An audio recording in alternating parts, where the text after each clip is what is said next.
बदलते भारत की शान।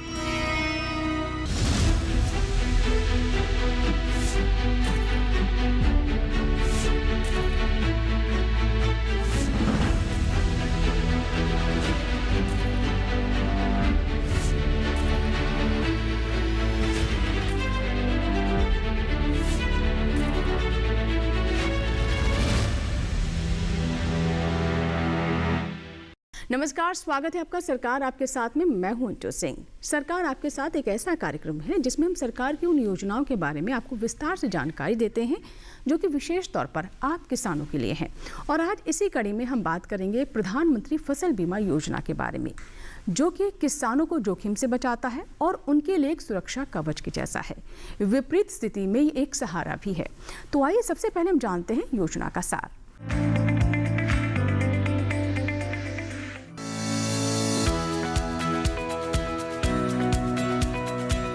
कृषि क्षेत्र बहुत ही जोखिम भरा है। इस पर मौसम या दूसरी प्राकृतिक घटनाओं का बहुत ज्यादा प्रभाव पड़ता है। प्रधानमंत्री फसल बीमा योजना इसी तरह के प्रभावों के दौरान होने वाले नुकसान के प्रति सुरक्षा प्रदान करती है। 4 प्रमुख उद्देश्यों के साथ इसकी शुरुआत फरवरी 2016 में की गई थी। पहला उद्देश्य अनचाहे घटनाक्रम की वजह से फसलों को होने वाले नुकसान में किसानों की वित्तीय सहायता करना। दूसरा, किसानों की आय को मजबूत बनाना ताकि वो अपने कृषि कामों को जारी रख सकें। तीसरा, किसानों को नई और आधुनिक कृषि विधियों के लिए प्रोत्साहित करना। और चौथा, कृषि कार्यों के लिए ऋण प्रवाह को सुनिश्चित करना। बीमा कराने के लिए रबी के दौरान केवल 1.5%, खरीफ के दौरान 2% और वार्षिक वाणिज्यिक फसलों के लिए 5% प्रीमियम निर्धारित किया गया है। बाकी प्रीमियम सरकार की ओर से सब्सिडी के रूप में जमा किया जाता है, बल्कि कुछ राज्यों ने किसानों के प्रीमियम का हिस्सा भी माफ कर दिया है। किसान आवेदनों के मामले में ये दुनिया में सबसे बड़ी योजना है। 2016 से 29 मई 2025 तक 7,823 लाख किसानों ने बीमा का आवेदन किया है। इस दौरान 4,925 लाख हेक्टेयर जमीन का बीमा हुआ और कुल 2,56,618 करोड़ रुपए का क्रॉस प्रीमियम जमा हुआ। इस दौरान 1,76,301 करोड़ रुपए मूल्य के दावों का भुगतान किसानों को किया गया। दूसरी ओर इसी साल जनवरी में केंद्रीय मंत्रिमंडल ने प्रधानमंत्री फसल बीमा योजना और पुनर्गठित मौसम आधारित फसल बीमा योजना को 2025-26 तक जारी रखने की मंजूरी दी। इसके लिए 69,515.71 करोड़ रुपए का बजट निर्धारित किया गया। पुनर्गठित मौसम आधारित फसल बीमा योजना मौसम सूचकांक आधारित एक योजना है जिसे प्रधानमंत्री फसल बीमा योजना के साथ ही शुरू किया गया था। इन दोनों के बीच बुनियादी अंतर किसानों के लिए स्वीकार्य दावों की गणना के लिए इसकी कार्यप्रणाली में है। किसानों को बेहतर पारदर्शिता, जवाबदेही और दावों का समय पर भुगतान सुनिश्चित करने के लिए कई कदम उठाए गए हैं, जिसके कारण 2023-24 के दौरान इस योजना के तहत कवर किया गया रकबा और किसानों की संख्या रिकॉर्ड स्तर पर पहुंच गए। खास तौर से गैर ऋणी किसानों का कवरेज 55% तक बढ़ गया।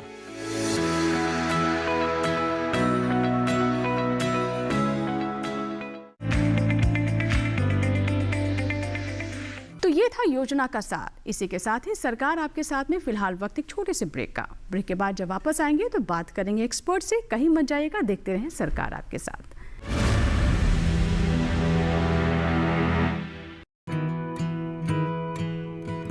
किसान सिर्फ अन्न नहीं उगाते, सपने भी उगाना जानते हैं।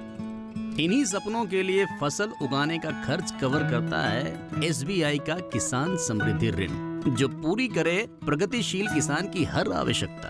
ये लोन उपलब्ध है 5 लाख से 50 करोड़ की धनराशि तक। इस लोन में मिलती है क्रॉप साइकिल के अनुसार भुगतान की सुविधा। सिक्योरिटी के रूप में मान्य है एग्रीकल्चरल लैंड या कोई अन्य मान्य संपत्ति। इस तरह SBI का किसान समृद्धि ऋण बन रहा है किसान की उन्नति का आधार।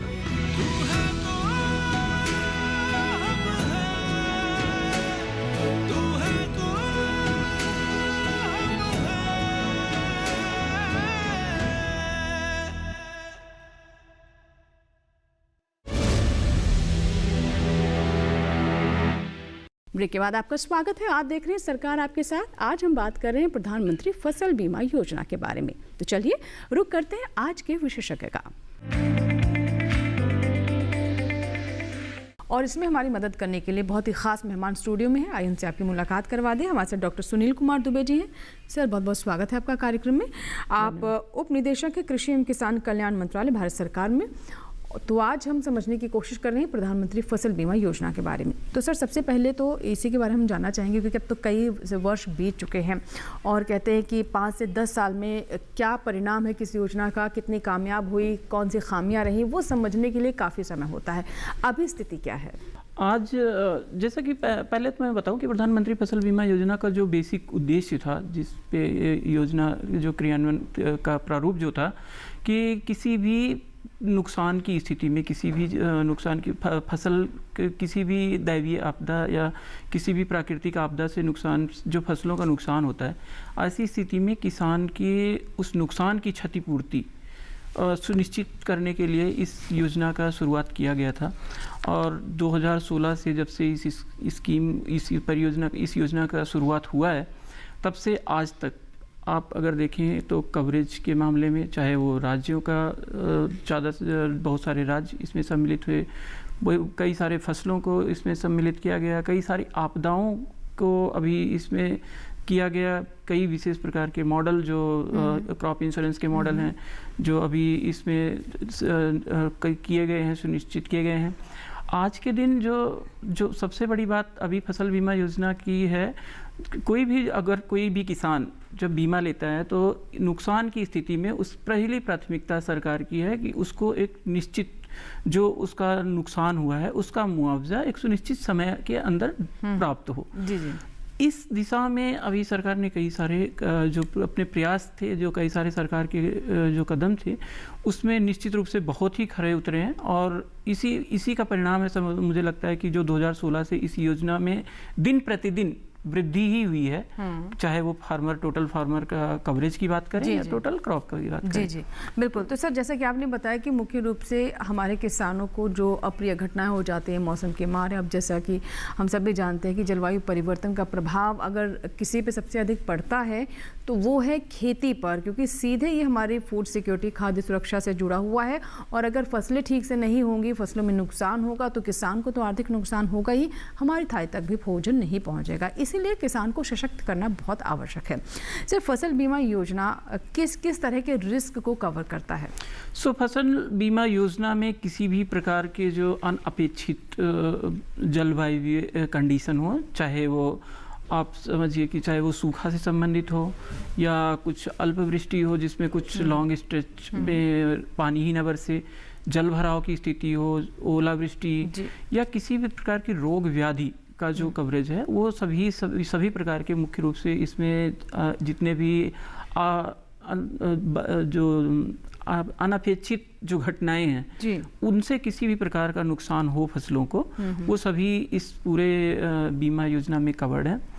इसमें इनफैक्ट ये भी है कि अगर कोई किसान किसी भी एक बड़े निश्चित क्षेत्र में अगर अपनी फसल की बुआई नहीं कर पाया या रोपाई नहीं कर पाया, वो चाहे मौसम के फेलियर की स्थिति में, चाहे बारिश नहीं हुई या एक लॉन्ग स्ट्रेच सूखे का पड़ गया, ऐसी स्थिति में अगर कोई किसान बुआई भी नहीं कर पा रहा है, वो भी इसके प्राविधान में है कि वो कवरेज में है। तो ऐसी स्थिति में किसान को जो टोटल बीमित राशि उसका 25% एक मुश्त दिया जाएगा कि वो अपनी एज ए कंटिजेंसी प्लान कि वो अपनी दूसरी फसल को फिर से वहाँ पे ग्रो कर सके जो उसके अनुकूल हो। जी बिल्कुल। सर, अब मुझे याद आता है कि जब ये योजना शुरू की गई थी तो हमारे किसानों के मन में भी बहुत आशंकाएं थी कि जीवन का बीमा तो हमने सुना, लेकिन फसल का बीमा कैसा बीमा होगा, और ऐसा तो नहीं कि हमारे खाते से पैसे चले जाएंगे और मान लीजिए नुकसान नहीं हुआ तो हमें तो कुछ मिलेगा नहीं, पैसा चला जाएगा। इन सब आशंकाओं को दूर करने के लिए कई तरह के परिवर्तन किए गए समय समय पर, जैसे कि जिन लोगों ने जो ऋणी किसान होते थे उनका अपने आप ही हो जाया करता था बीमा, लेकिन अब उसमें भी हमने देखा समय के साथ किसानों की मांग के साथ परिवर्तन किए गए। ओवर द ईयर किस तरह के इसमें सुधार किए गए हैं? तो जैसा आपने बताया कि पहले जो ऋणी किसान थे उनका कंपलसरी कवरेज था बीमा के अंतर्गत, कई इसमें ये आया कि बहुत सारे किसान पक्ष से भी आया कि वो कंपलसरी कवरेज नहीं होना चाहिए, बट सरकार की ऐसी मंशा थी कि जो कोई भी जो किसान जो ऋण लेता है अपनी खेती के लिए, अगर कोई ऋण लेता है तो उसका कंपलसरी कवरेज रखना चाहिए, ऐसा शुरुआत में था।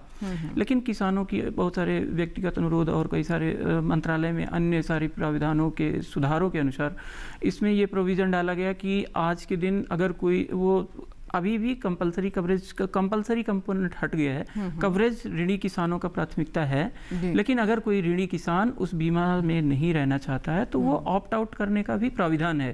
वो बैंक को एक निश्चित चैनल है, बैंक को लिख के दे कि ये हम इस बीमा योजना में इस वर्ष में नहीं रहना चाहते हैं, तो वो ऑप्ट आउट का प्राविधान है। उसके सिवा जो सबसे महत्वपूर्ण कदम इस पूरे बीमा से उसमें हुआ वो था कि अगर कभी नुकसान हुआ, इनके बेसिकली स्कीम थी भी इसीलिए कि इन केस ऑफ लॉस जब भी कभी नुकसान होगा तो एक्चुअल जो क्षति हुई है उसका क्षतिपूर्ति उस किसान को निश्चित समय के मिलना चाहिए था। तो इसमें टेक्नोलॉजी का जो तकनीकी का जो उपयोग हुआ, जो तकनीकी के उपयोग, चाहे वो फसल कटाई प्रयोग जिसके जो बेसिस थे, बेसिकली जो एक आधार थे जिसके आधार पे फसल के उपज का आकलन होता था, तो वो सभी फसल कटाई प्रयोग पूरी तरह से टेक्नोलॉजी जिसमें क्रॉप कटिंग एक्सपेरिमेंट जो होते वो ऐप में किए जाएं, ऐसा सरकार ने सुनिश्चित किया कि 100% क्रॉप कटिंग एक्सपेरिमेंट ऐप में किए जाएं। बहुत सारे राज्य हैं जहाँ अभी भी थोड़ा हुआ। उसके सिवा जो अन्य नवीनतम तकनीकी है, चाहे वो रिमोट सेंसिंग टेक्नोलॉजी या अन्य एडवांस टेक्नोलॉजीज़ हैं, उनको इस क्षेत्र में सम्मिलित किया गया कि उन तकनीकों का उपयोग करके एक्चुअल क्लेम कितना बनना चाहिए, कितना लॉस हुआ है, कितना क्षति हुई है, उसके आधार पे कितना क्लेम बनना चाहिए, उसका आकलन तकनीकी के आधार पे। अभी जल्द ही में एक नया पिछले साल 2023 में जो है एक नया शुरुआत किया गया इसमें कि जो तकनीकी के आधार पर उपज का भी मूल्यांकन अभी किया जाने लगा कि जो अभी फसल कटाई के प्रयोग के आधार पर जो उपज का मूल्यांकन होता था वो अब तकनीकी उसमें remote sensing based advance technologies, AI, ML, ये सभी टेक्नोलॉजीज का नहीं, तकनीक का समावेश भी हमने इन बीते वर्षों में देखा है कि धीरे धीरे बढ़ा है ताकि इसे और सटीक और एक्यूरेट किया जा सके। अब सर मैं आपसे जानना चाहूँगी कि हमारे किसानों को विविधीकरण की तरफ भी प्रोत्साहित किया जा रहा है कि वो अलग अलग ऐसे अनकन्वेंशनल फसलें करें जिससे उन्हें ज़्यादा आय हो और जो एक चक्र है धान और गेहूं का उससे वो बाहर निकले। अब उसमें हमारी जो कैश क्रॉप्स भी आती हैं, यानी जो व्यावसायिक दृष्टि से जिनको ज़्यादा किसान पसंद करते हैं, लेकिन रिस्क फैक्टर भी रहता है। वहीं पर जो बागवानी से जुड़ी फसलें हैं वो भी हैं। अब हमारे किसान कैसे जानें कि कौन सी फसल का बीमा हुआ है? क्या हर एक क्षेत्र, ज़िला या ब्लॉक वाइज नोटिफाइड की जाती हैं फसलें? कैसे होता है? बिल्कुल, जो फसलें जितनी भी अधिसूचित फसलें हैं और पहली चीज़ तो उसकी कवरेज के आधार पे, अगर वो वहाँ पे अगर कोई फसल का कवरेज अगर ज़्यादा है तो वो मुख्य फसलों के रूप में उसको अधिसूचित किया जाता है। तो जैसे सरकार पहले बता देते कि इस फसल का बीमा इस सीजन में पहले ही वो before start of the season declare करती है कि इस राज्य के इस जिले में ये फसलें अधिसूचित हैं। तो उन फसलों का बीमा कोई भी किसान और बीमा लेने के जो कई सारे चैनल्स हैं जिनके थ्रू, चाहे वो बैंक के थ्रू ले सकते हैं, इंटरमीडियरीज आजकल तो बहुत सारे हैं।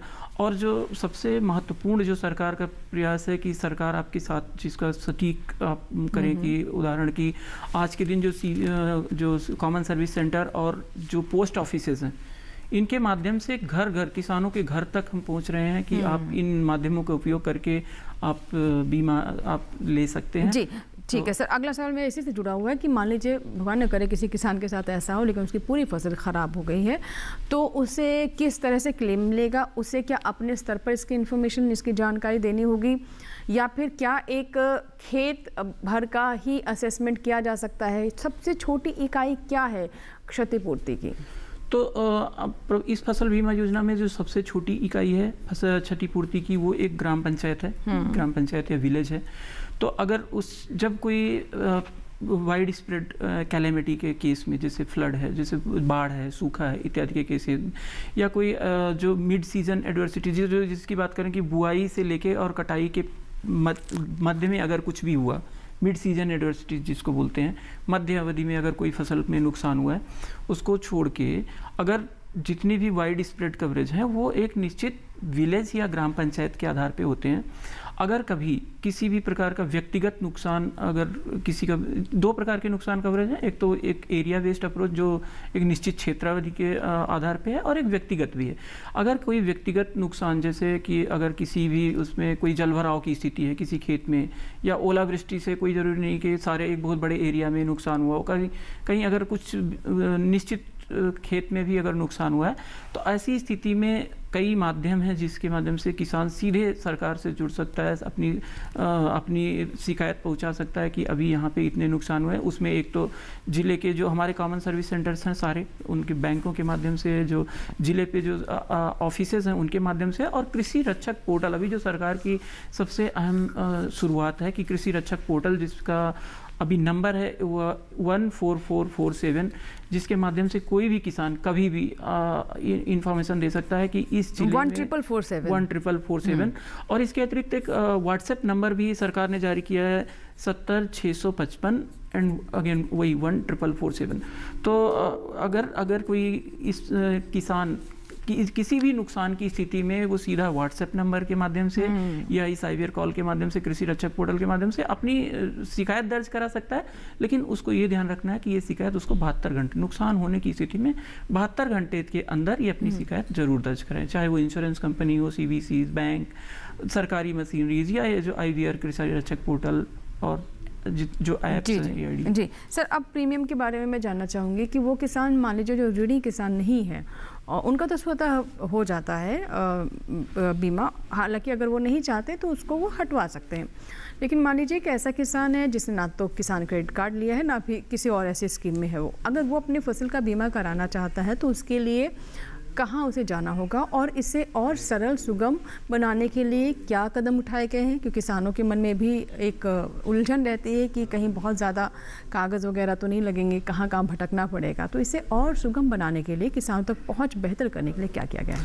तो जैसा मैंने बताया कि किसान आज के दिन सरकार किसान के द्वार पर है। सीधा अगर किसी किसान को बीमा लेना है तो सबसे बेस्ट इसकी उसके इंटरमीडिएरीज के थ्रू, जो आज ऑलरेडी एक AIDE ऐप है, ऐप के माध्यम से या हमारे जो पोर्टल के माध्यम से भी वो ले सकते हैं।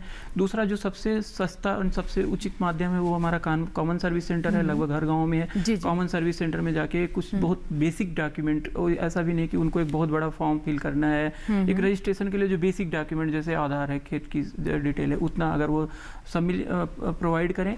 और पोस्ट ऑफिसेज, जो लगभग हर गाँव में पोस्ट ऑफिसेज हैं, पोस्ट ऑफिसेज के माध्यम से भी फसल बीमा को प्राप्त किया जा सकता है। तो जो चैनल हैं वो जितने भी सरकारी उपक्रम हैं कृषि से रिलेटेड, वहाँ से, चाहे वो उप निदेशक का कार्यालय हो, कृषि निदेशक का कार्यालय हो, या बैंक हैं, पैक्स हैं, और इन सब के माध्यम से भी बीमा किसान ले सकते हैं। जी सर, किसानों की तरफ से किस तरह की सावधानियां होनी चाहिए, चाहे वो उनकी तरफ से जो कागज़ दिए जाते हैं, आधार कार्ड आदि, या नंबर जो दिया जाता है, उन्हें अपने स्तर पर कहाँ चूक नहीं करनी चाहिए, कहाँ खामी नहीं होनी चाहिए? क्योंकि कई बार क्लेम जब नहीं मिल पाता है तो पता चलता है कि किसानों को तो ये पता ही नहीं था और ये गलती हो गई इससे। कई बार ऐसा होता है कि किसान जब वो बीमा करने के लिए जाते हैं तो वो ज़मीन का जो जिस क्षेत्र के लिए वो जा रहे हैं, वो पता चलता है कि वो उनके घर में किसी और के नाम पे है, और उन्होंने जो दस्तावेज प्रोवाइड किया है बीमा के लिए वो आधार कार्ड अपना, या यानी जिसके नाम खेत होगा, खसरा खतौनी जिसके नाम होगी उसी को मिलेगा, जो खेत का डिटेल और पास बैंक का डिटेल और जो आधार कार्ड जो वो प्रोवाइड कर रहे हैं, एक ही व्यक्ति का मैच होना चाहिए, सो दैट क्या है उसमें रिजेक्शन के चांसेस भी बहुत कम होंगे। वैसे भी बैंक के नहीं, अगर कोई भी उसको अगर बीमा करता है या कोई भी इंटरमीडिएरी उसको बीमा करता है तो वो सारे ये वो जांच करते लेते हैं। जी, और हमारे किसान भी क्या जो तमाम अपडेट्स आते हैं फसल बीमा योजना को लेकर के, या फिर उसने क्लेम मान लीजिए उसका सेटल होना है, तो क्या उसे कहीं पर इसके अपडेट्स भी मिल सकते हैं ऐप के माध्यम से, या उसे बैंक से ही संपर्क करना पड़ेगा? निश्चित रूप से जो हमारा जो NCIP पोर्टल है, पोर्टल के माध्यम से भी अगर कोई रिसेंट अपडेट आता है तो वो पोर्टल के माध्यम से भी सूचित होता है। हम हमारे व्हाट्सएप ग्रुप हैं जो राज्यों और केंद्र सरकार के जो विभिन्न जो मशीनरीज हैं उनके साथ में सारे लोग उसमें टच में है। और सबसे बड़ा चैनल जो इंश्योरेंस कंपनीज हैं, जो उनके प्रतिनिधि हमारे हर ब्लॉक में, हर जिले के लगभग हर ब्लॉक में हैं, उपलब्ध रहते हैं, उनसे भी डायरेक्ट कांटेक्ट करके अपडेट लिया जा सकता है। और जो इंटरमीडियरीज हैं जितने भी, चाहे वो हमारे कॉमन सर्विस सेंटर हो, बैंक्स हो, इन सब के थ्रू भी अगर कोई भी अपडेट फसल बीमा योजना में आता है तो उनसे भी प्राप्त कर सकते हैं। लेकिन सबसे पहले तो अपना NCIP पोर्टल या प्रधानमंत्री फसल बीमा योजना के पोर्टल पे भी विजिट कर सकते हैं। बिल्कुल, तो किसानों के लिए एक सुरक्षा कवच की तरह है प्रधानमंत्री फसल बीमा योजना। सर, अंत में हमारे किसानों को क्या सलाह देना चाहेंगे, उन्हें कैसे प्रोत्साहित करना चाहेंगे कि इस योजना से वो जुड़े और ये उनकी बेहतरी के लिए है? किसानों को मैं एक सलाह यही देना चाहूँगा कि पहले तो ये जो सरकार की पहल है प्रधानमंत्री फसल बीमा योजना, निश्चित रूप से बहुत ही अनूठी है। आपके फसल को किसी भी प्रकार से क्षति की स्थिति में उसको बचाने के लिए, उन जोखिमों को कवरेज करने के लिए वित्तीय सहायता प्रदान करने के लिए सबसे महत्वपूर्ण परियोजना है। इसको लेने के आजकल जितने सरल और आसान तरीके अभी उपलब्ध करा दिए गए हैं, जिसमें आपके CVCs, जिसमें आपके पोस्ट ऑफिसेस, और सबसे बड़ी बात इस पूरे स्कीम में ट्रांसपेरेंसी, जो बिल्कुल ट्रांसपेरेंट है कि कितना उपज हो रही है, वो सारे जितने भी स्टेक होल्डर्स हैं, चाहे वो इंश्योरेंस कंपनी हो, राज्य हो, या सभी को वो पूरा ट्रांसपेरेंट और बिल्कुल क्लियर है। टाइमलीनेस बिल्कुल क्लियर है। तो मुझे लग रहा है कि मैं किसानों से आग्रह करूंगा कि ज़रूर इस बीमा योजना को अपने नज़दीकी CVCs या बैंक में जाके उसका ज़रूर लाभ उठाएं। और निश्चित रूप से किसानों के लिए बहुत ही लाभकारी योजना है, जो उनके विकास के लिए, उनकी फसल को सुरक्षित करने के लिए एक नया मार्ग प्रशस्त करेगी। जी सर, बहुत बहुत शुक्रिया हमारे साथ जुड़ने के लिए और किसानों को प्रधानमंत्री फसल बीमा योजना से जुड़ी इतनी महत्वपूर्ण जानकारी देने के लिए बहुत बहुत शुक्रिया। Thank you. तो ये था हमारा आज का सरकार आपके साथ, जिसमें हमने बात की प्रधानमंत्री फसल बीमा योजना के बारे में। अगर आपका कोई फीडबैक है, सुझाव, कोई सवाल है तो आप हमें ईमेल कर सकते हैं, पत्र भी लिख सकते हैं। हमारा ईमेल ID है sarkaraapkesath@gmail.com। इसके साथ ही आप हमें सोशल मीडिया के माध्यम से भी संपर्क कर सकते हैं। आप फेसबुक पर जाएं, सर्च में सरकार आपके साथ टाइप करें, हमारा पेज खुल जाएगा। मैसेंजर या फिर वॉल पर लिखकर अपने सवाल हम तक पहुंचा सकते हैं। आप हमारे टोल फ्री नंबर पर, यानी जो सरकार आपके साथ कार्यक्रम का कॉल सेंटर नंबर है, उस पर भी कॉल कर सकते हैं। हमारा नंबर नोट कर लें, 1800-113060। सोमवार से शनिवार सुबह 6 से रात 10 बजे के बीच आप इस पर कॉल करें और अपनी बात रिकॉर्ड करवाएं, जो कि हम तक पहुँच जाएगी। चलते चलते आपको ये भी बता दें कि हमारा ये कार्यक्रम आप हमारे YouTube चैनल पर भी देख सकते हैं। इसके लिए टेलीविजन स्क्रीन पर दिखाए जा रहे इस QR कोड को स्कैन करें और YouTube पर भी देखें सरकार आपके साथ। यहाँ लेंगे आपसे इजाजत। सरकार आपके साथ में एक नई योजना के साथ फिर होगी आपसे मुलाकात। तब तक के लिए नमस्कार।